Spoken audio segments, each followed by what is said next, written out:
You've said that we can trade on our historic relationship, our friendship, and also things like critical minerals and AUKUS.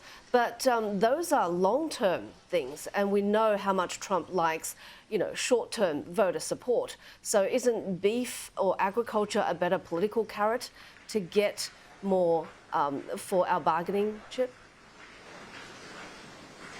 Well, I think it's important to appreciate that we already import United States beef. It just means that those animals that are imported here were born in the United States, not animals that were born in Mexico or Canada, where we don't have a line of sight or control over the supply chain. We don't have traceability of the supply chain outside the United States, where the risk is far greater of bringing in things like mad cow disease. So it's important you understand that you have to go through the entire United States supply chain.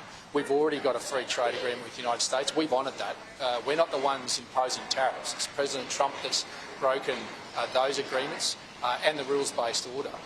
And the reality is that we've welcomed United States beef. Australian farmers compete with United States beef. But when you start taking other elements of their supply chain from other elements of their continent, it poses a risk to our ability to have a clean green image as Australian beef producers.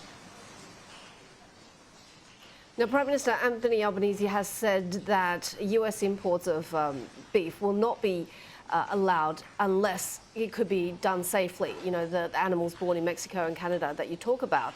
So that's not a problem, right?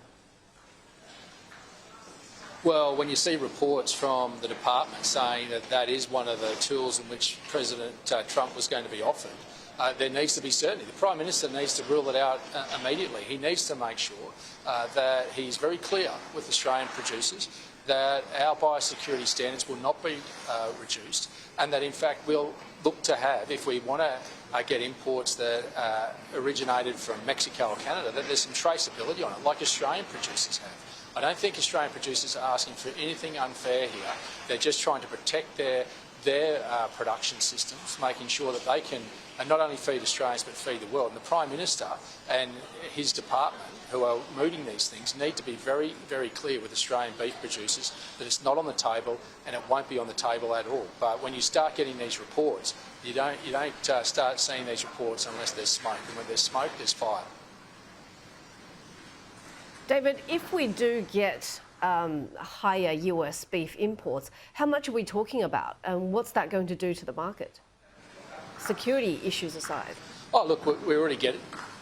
Yeah, I mean, we're already getting United States beef into the market. We compete with them on our shelves and in restaurants.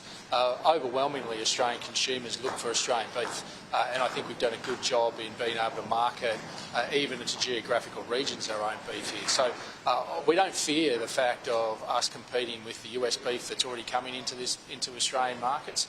What we do fear is a drop in biosecurity standards that would pose a biosecurity risk that could damage our herd, cost Australian farmers billions, as well as the Australian economy. So we don't fear competition. We're prepared to put our product next to anyone else's in the world. It's the best in the world, but it's the best in the world because we have the best biosecurity in the world, and we shouldn't relinquish that to anybody, no matter the circumstances. Thank you so much for your time. David Littleproud, Nationals leader.